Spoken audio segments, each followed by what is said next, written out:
शिव की व्यग्रता देखकर पार्वती भी व्यग्र हो उठती है और व्यग्रता का कारण पूछती है। तो भगवान शिव जगत में होने वाली विषम गतिविधियों को अपनी व्यग्रता का कारण बताते हैं। उधर अत्रि आश्रम में अत्रि की पत्नी सती अनसुईया पुत्र प्राप्ति के निमित्त कठोर शिव आराधना में संलग्न है। रात्रि को स्वप्न में शिव अनसुईया को दर्शन देकर बताते हैं कि वो त्रिदेव की माता बनेगी। शिव के आश्वासन से प्रेरित होकर अनसुईया कठोर तप करती है। त्रिदेव विचलित होते हैं। सबसे अधिक भयभीत और विचलित इंद्र होता है। वह अत्रि के रूप में अनसुईया की तपस्या भंग करने आता है, किंतु पहचान लिए जाने पर अनसुईया द्वारा प्रताड़ित होता है। अब तक नारद तीनों लोकों में जाकर तीनों देवियों के समक्ष सती अनसुईया के श्रेष्ठ चरित्र का वर्णन करके उन्हें उत्तेजित कर देते हैं। तीनों देवियों के अनुरोध पर तीनों देव सती अनसुईया के अस्तित्व की परीक्षा लेने चल पड़ते हैं। दूसरी ओर ऋषि अत्रि और अनसुईया जैसे ही अपने आश्रम में प्रवेश करते हैं, उनकी भेंट एक युवा ऋषि से होती है जो उन्हीं की प्रतीक्षा कर रहा था। प्रणाम ऋषिवत। कल्याण भव। तुम कौन हो वत्स? मैं प्रथम बार तुम्हें यहाँ देख रहा हूँ। मैं प्रथम बार ही यहाँ आया हूँ पूज्यवत। यहाँ से कुछ ही दूरी पर अंगिरा ऋषि शिवशिष्ट यज्ञ का आयोजन कर रहे हैं। उस यज्ञ का संचालन करने हेतु आपको आमंत्रित किया है। कृपया मेरे साथ पधारने का कष्ट करें। स्वामी, मेरी तपस्या के कारण विगत कई दिनों से आपने भोजन नहीं किया होगा। मैं तुरंत आपके भोजन का प्रबंध करती हूँ। आप भोजन करके ही पधारें। किंतु ऋषिवर, वे सब वहाँ आपकी प्रतीक्षा कर रहे हैं। माता, आप निश्चिंत रहिए, ऋषिवर के आहार की व्यवस्था वहीं हो जाएगी। देवी, यज्ञकर्ताओं के अनुरोध को तो हमें स्वीकार करना ही पड़ेगा। यज्ञ समाप्त होते ही मैं तुरंत लौट आऊंगा। चलो वत्स।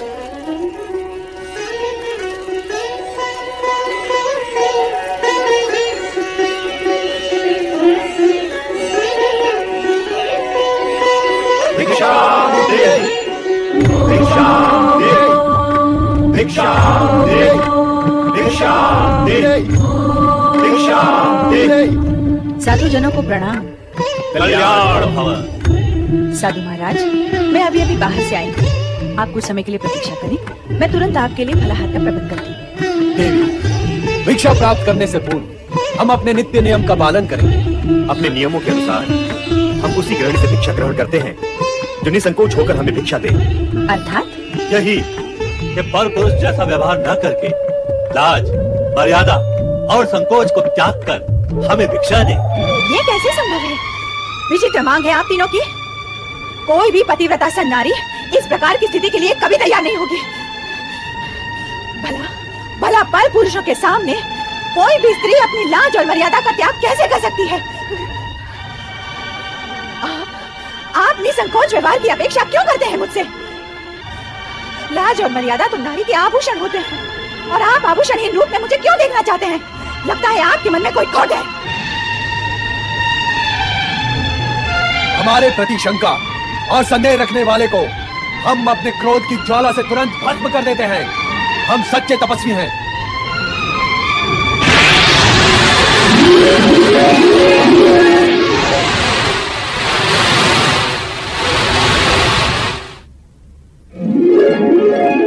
यदि तू स्वयं को इतनी महान सती समझती है तो तेरे मन में विकार ने क्यों प्रवेश किया? और यदि तेरे मन में विकार नहीं है तो तुझे तुरंत हमारी मांग स्वीकार कर लेनी चाहिए। बुद्धि भ्रमित नारी, ये मत भूल, यदि तूने हम तीनों महात्माओं को बिना भिक्षा दिए लौटा दिया तो इसका परिणाम, विनाशकारी परिणाम तुझे जीवन भर भुगतना होगा। नहीं साधुजन, नहीं। आप रुकिए। क्यों रुके? क्या अपना अपमान करवाने के लिए रुके? जब हमारी मांग पूरी नहीं हो सकती तो हम क्यों रुके? किंतु साधु द्वार पर आकर लौट जाएं, ये तो उचित नहीं है। उचित अनुचित का विचार करने वाले हट नहीं क्या करते अनसुईया? और हट करने वाले गृहस्थों के यहाँ हम साधु अन्न जल ग्रहण नहीं करते, इसलिए हमारा लौट जाना ही उचित होगा। ऐसा अनर्थ ना करे साधुजन। अनर्थ से बचना चाहती हो तो हमारे शब्दों का अर्थ समझो। अर्थ समझ लेने के पश्चात उन शब्दों पर आचरण भी करो। इसी में तुम्हारा कल्याण है अनसुईया। हमारी मांग स्वीकार कर लो। शीघ्र ही ऐसा अवसर आएगा जब तुम ब्रह्मा, विष्णु, महेश इन तीनों की माता बनोगी। मैं माता बनूंगी?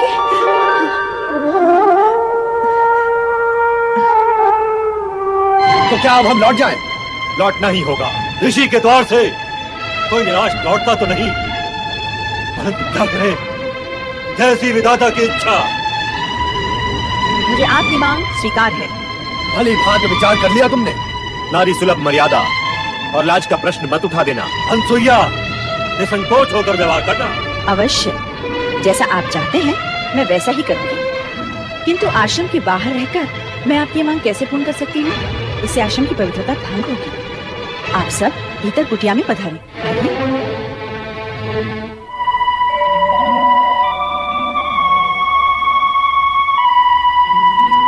स्वामी, ये त्रिदेव मेरी परीक्षा लेकर मेरी मनोकामना पूर्ण करने आए हैं। मैं तभी इनके सामने अपनी लाज, मर्यादा और संकोच का त्याग कर सकती हूँ जब ये तीनों नवजात शिशु बनकर मुझे माता के रूप में निहारे।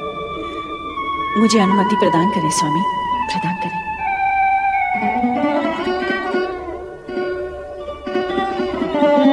पधारे महात्मागण, अपना आसन ग्रहण करें। तत्पश्चात मैं आपके आदेश का पालन करके आपकी मांग पूर्ण करूंगी।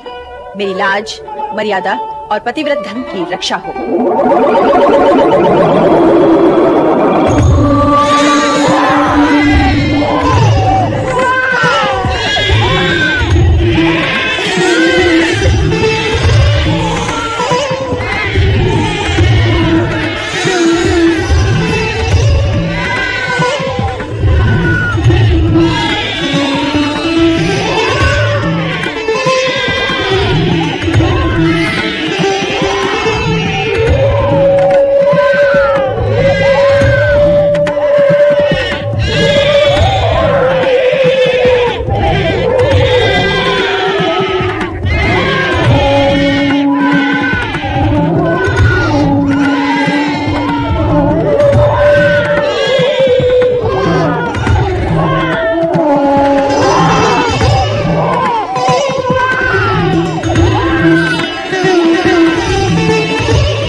चिंतित लग रही हैं। हाँ देवी लक्ष्मी, विषय तो अनुसुईया के सतीत्व की परीक्षा का था, किंतु अब वह चिंता तक आ पहुंचा है। चिंता का कारण क्या है देवी?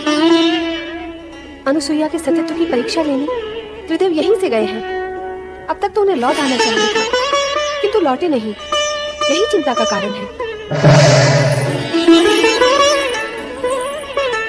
आओ देवी सरस्वती, आपका स्वागत है।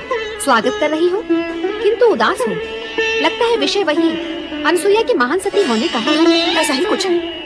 त्रिदेव भी यही मानते हैं कि वो जगत की सर्वश्रेष्ठ सती है। नहीं, सर्वश्रेष्ठ नहीं। हाँ, वो चाहे जितनी बड़ी सती हो, हमसे बड़ी सती नहीं हो सकती। हम भी यही कहती हैं। हाँ, हमारा भी यही मानना है कि वो हमसे बड़ी सती नहीं हो सकती है। नारायण नारायण। त्रिदेवियों को नारद का प्रणाम। त्रिदेवों को एक साथ प्रणाम करने का अवसर प्राय प्राप्त होता रहता है, किंतु त्रिदेवियों को एक साथ प्रणाम करने का अवसर और सौभाग्य कभी कभी प्राप्त होता है।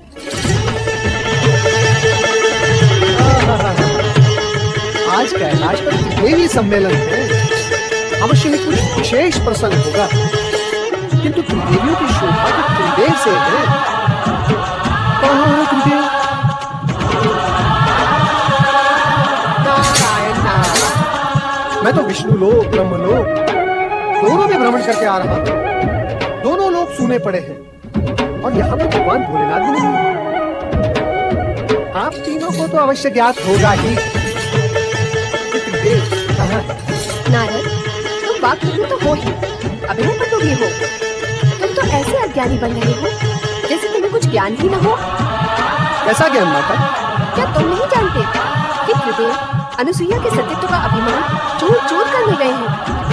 कैसे जानूंगा? कैसे माता? जबकि मैं ये जानता हूँ कि सती अनुसुईया को अभिमान छू भी नहीं सकता, तो फिर उसके चूर चूर होने का प्रश्न भी नहीं उठता। किंतु माता, तुम ये तो जानते हो कि त्रिदेव अनसुईया को महान सती मानते हैं। हाँ, सो तो जानता भी हूँ और मानता भी हूँ माता। क्या तुम भी यही मानते हो? विवशता है माता, विवशता। त्रिदेव जिसे मानते हैं उसे यदि मैं अमान्य कर दूं तो स्वयं मैं अमान्य हो जाऊंगा। तो सत्य ये है कि त्रिदेव की मानता के कारण ही तुम भी यही मानते हो कि अनसुईया जगत की महान सती है। हाँ माता। किंतु इसका प्रमाण क्या है? प्रमाण असत्य से उत्पन्न शंका का होता है माता। जो प्रत्यक्ष है उसका क्या प्रमाण? सत्य असत्य का ज्ञान बिना परीक्षा लिए कैसे होगा नारद? माता, यही जानने तो मैं अत्रि आश्रम गया था। क्या नारद, तुम अत्रि आश्रम गए थे? हाँ माता, मैं वहीं से आ रहा हूँ। तो क्या वहाँ त्रिदेव नहीं थे? अब क्या बताऊँ मैं माता? जो सत्य है वही कहो नारद। बताओ नारद, त्रिदेव वहाँ थे अथवा नहीं? थे भी और नहीं भी। नारद, अपनी लीला का प्रदर्शन दानवों अथवा मानवों पर किया करो। स्पष्ट कहो, त्रिदेव वहाँ थे या नहीं? कहो नारद, अनुसुईया के आश्रम में तुम्हें त्रिदेव के दर्शन हुए अथवा नहीं? माता, मैंने वहाँ अनसुईया के 3 छोटे छोटे शिशुओं के दर्शन किए, किंतु त्रिदेव के तो तीनों लोक में कहीं दर्शन नहीं हुए। ये क्या? कहाँ गए वे तीनों? नारद, तुमने ये क्यों कहा कि त्रिदेव वहाँ थे भी और नहीं भी? नारायण नारायण। माता, मैं तो कण कण में प्रभु के दर्शन करता हूँ। सती अनसुईया के उन तीनों शिशुओं में भी मैंने त्रिदेव के दर्शन किए। बस इसलिए कह दिया कि वे वहाँ थे। नारद, अपने से बड़ों के साथ ऐसा निर्बल विरोध करते हुए तुम्हें तनिक भी संकोच नहीं होता? मैंने कोई विनोद नहीं किया माता। रही बात संकोच की, सो तो भक्तों को संकोचहीन करने में त्रिदेव भी कब संकोच करते हैं। अभिप्राय क्या है तुम्हारा? कोई अनर्थकारी अभिप्राय नहीं है माता। सरल और स्पष्ट अभिप्राय है कि जब तक भक्त निसंकोच होकर त्रिदेव से वरदान नहीं मांगते, तब तक त्रिदेव भी निसंकोच होकर भक्तों को वरदान नहीं देते। तो तुम्हारा अभिप्राय है कि त्रिदेव अनुसुईया को निसंकोच होकर वरदान देने गए हैं? माता, कहा ना मैंने कि मैंने त्रिदेव को तीनों लोक में कहीं नहीं देखा। तो फिर गए कहाँ? माता, आप तीनों मुझसे और मैं आप तीनों से यही प्रश्न पूछ रहा हूँ कि वे गए कहाँ?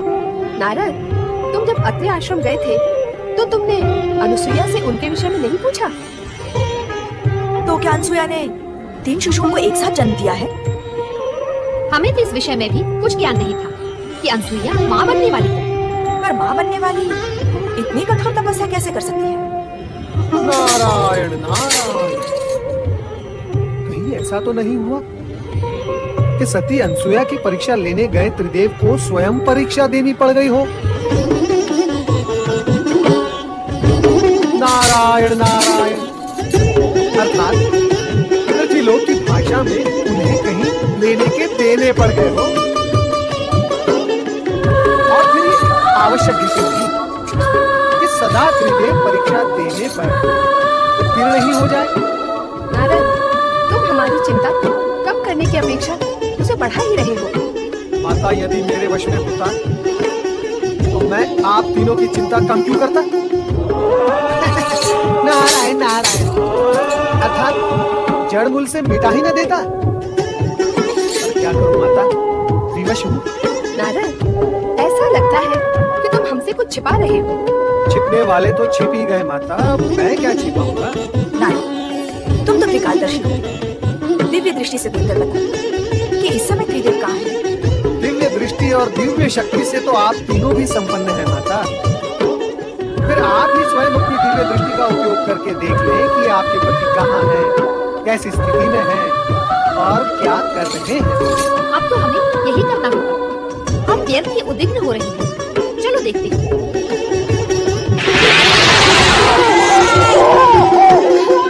क्या तुम दोनों ने वही देखा जो मैंने देखा? यही प्रश्न मैं करने वाली थी। यही प्रश्न आप दोनों से मैं भी कर रही थी।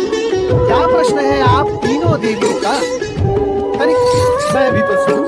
नारद, सब कुछ जानते हुए भी तुम अंधे के बनते हो। क्या तुम नहीं जानते कि अत्रि ऋषि के आश्रम में अनुसुईया के पालने में त्रिदेव शिशु बनकर पै पै कर रहे हैं? पै पै नहीं, ए कर रहे हैं। पै पै भी नहीं और ए भी नहीं, उआ उआ करके रो रहे हैं। नारायण नारायण, सभी ने अपने अपने पतियों को शिशु रूप में रोता देख सुन लिया। अच्छा हुआ आप तीनों ने उन तीनों को देख लिया, आपकी चिंता दूर हो गई ना। अब आप मुझे आज्ञा दें, मैं चला। रुक जाओ नारद, हमारी चिंता अभी दूर नहीं हुई है, बढ़ गई है। अभी तो केवल इतना ही ज्ञात हुआ है कि वे अनसुया के पालने में हैं। अब और क्या ज्ञात करना शेष है माता। नारद, कभी कभी तुम्हारे प्रश्न बाण की नोक से भी अधिक नुकीले होते हैं। उन तीनों को वहाँ से कैसे मुक्त करें, यह ज्ञात करना तो शेष ही है। नारद, तुम्हें हमारे साथ तुरंत अत्रि आश्रम चलना है। नहीं, मैं क्या करूंगा वहां आकर? शिशुओं और माताओं के बीच नारद का क्या काम है? ये गुत्थी तो आप तीनों की उलझाई हुई है।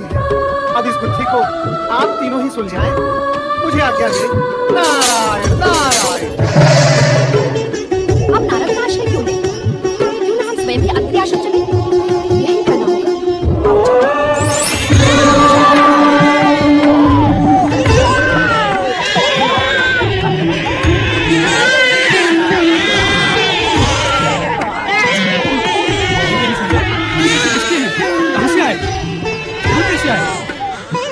मेरी तपस्या फलित हो गई स्वामी। ये तीनों हमारी बेटी हैं।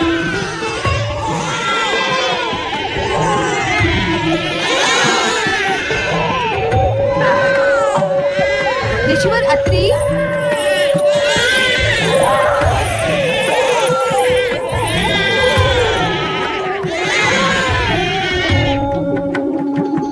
स्वामी आप इस दशा में क्या हो गया? संपूर्ण जगत को पालने वाला स्वयं पानी ये कैसे हुआ प्रभु? क्या किया अनुसुईया? क्यों किया तुमने ऐसा? त्रिदेव को इस स्थिति तक पहुंचाने में मुझे तनिक भी संकोच नहीं हुआ। अर्थात आप इस सत्य को स्वीकार करती हैं कि मैं निसंकोच होकर ये सब कर सकती हूँ। तो विचार करें कि संकोच करते हुए मैं जो करती उसका नुकसान क्या होता। अभिप्राय क्या है तुम्हारा? अभिप्राय तो कभी कुछ भी नहीं था मेरा। अभिप्राय तो आप तीनों देवियों का था, जिसे लेकर आपके पतिगण मेरी परीक्षा लेने आए थे। अनसुया ने त्रिदेव को शिशु बनाकर पालने में कैसे सुला दिया? उससे भी बड़ा आश्चर्य तो ये है कि त्रिदेव शिशु बन कैसे गए? वे स्वयं शिशु बनना चाहते थे, ऐसी उनकी मांग थी। मैंने तो मात्र उनकी मांग को उनकी आज्ञा समझकर पूर्ण किया है। अनुसुईया, जगत में आज तक कभी ऐसा हुआ नहीं और न ही भविष्य में ऐसा होना संभव होगा कि त्रिदेव को कोई नारी अपने सतीत्व के बल पर शिशु बनाकर पालने में सुला दे। हाँ अनसुया, हम तुम्हारी प्रतिभा को और सतीत्व की श्रेष्ठता को स्वीकार करती हैं। अब प्रत्यक्ष को प्रमाण की आवश्यकता भी क्या है? हम तुम्हारे सतीत्व की श्रेष्ठता को और महानता को प्रणाम करते हैं। अब हमें हमारे पति लौटा दो। आज हमसे अधिक सौभाग्यशाली इस जगत में कौन होगा स्वामी, जिनकी कुटिया में 3 महादेवियां एक साथ पधारी हैं। केवल 3 महादेवियां? इस पालने में सोए हुए त्रिदेव को क्यों भूल गई अनुसुईया?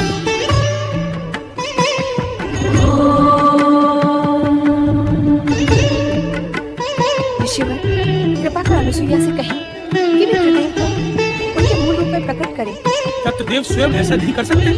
नहीं, अनसुया की सतीत्व की शक्ति ने उन्हें शिशु बनाया है। अब वही शक्ति उन्हें मूल रूप दे सकती है। त्रिदेव कभी भी अपने भक्तों की शक्ति के विरुद्ध अपनी शक्ति का उपयोग करके उनको अपमानित नहीं करते, कारण कि भक्तों के पास भी त्रिदेव की ही शक्ति होती है। यदि त्रिदेव को अपनी शक्ति का प्रयोग करना ही होता तो वे शिशु बनते ही क्यों? अनुसुईया के सतीत्व की श्रेष्ठता का सम्मान का ध्यान रखकर अब वे अपने मूल रूप में स्वयं नहीं आएंगे। जब उन्होंने अनुसुईया के सतीत्व की श्रेष्ठता को स्वीकार किया है तो उनकी इच्छा का अवश्य सम्मान करेंगे। अतः ऋषि, आप ही अनुसुईया से कहें कि वे त्रिदेव को अपने मूल रूप में प्रकट करें। ब्रह्मा, विष्णु, महेश ने तुम्हारी मनोकामना पूर्ण की देवी। यदि तुम इन्हें शिशु बनाकर रखोगी तो संपूर्ण जगत की व्यवस्था और स्थिति अस्त व्यस्त हो जाएगी। त्रिदेव को उनका मूल रूप प्रदान करो देवी अनुसुईया। आपकी आज्ञा शिरोधारी स्वामी।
अपने तेजस्वी सतीत्व के प्रभाव से हम त्रिदेवों के पास को प्राप्त किया। हम तुम्हें माता के रूप में प्रणाम करते हैं। मेरा और आप तीनों का माता और पुत्र का संबंध बन ही गया है, तो मेरी हार्दिक इच्छा है कि आप त्रिदेव एक ही रूप में अत्रि पुत्र के रूप में स्थापित हो। माता, आपकी हार्दिक इच्छा अवश्य पूर्ण होगी। हम त्रिदेव एक रूप लेकर दत्तात्रेय का अवतार धारण करेंगे, जो त्रिपुत्र कहलाएगा। और यह त्रिपुत्र दत्तात्रेय पालनकर्ता श्री हरि विष्णु के अवतार स्वरूप सारे जगत में प्रसिद्ध होगा।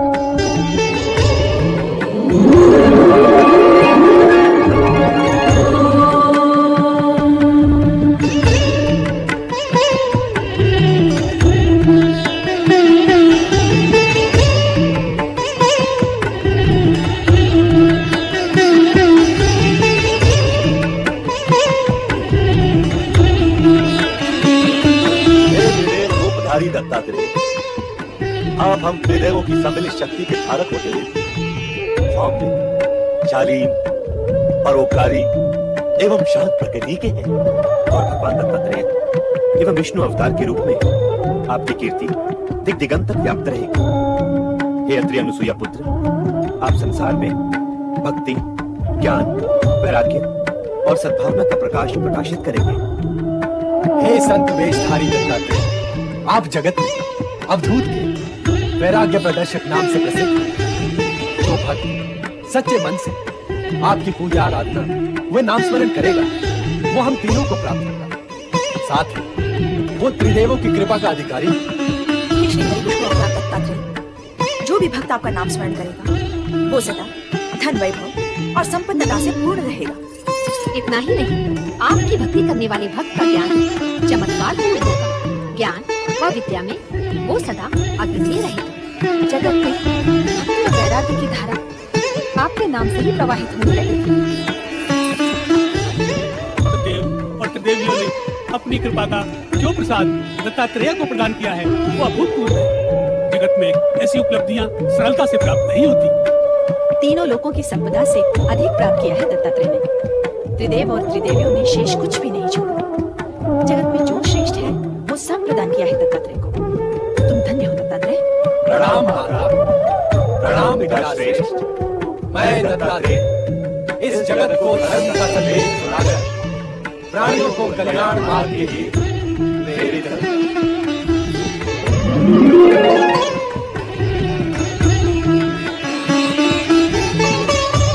माता, आप उदास न हो।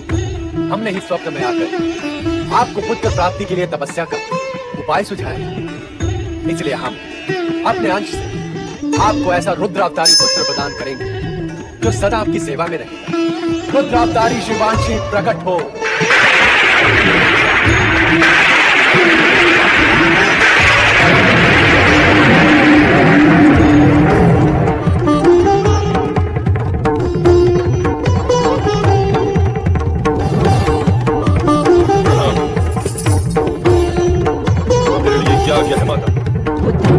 सदा मेरे साथ रहो और प्राणियों के कल्याण कार्य में सदा मेरी सहायता करो। अवश्य माता, मैं आपकी आज्ञा का पालन करूंगा और साथ ही साथ कुछ दुष्कर्मियों को दंड भी अवश्य दूंगा माता, जो नीति नियम और धर्म का पालन नहीं करेंगे और हमारे सम्मान को ठेस पहुंचाएंगे।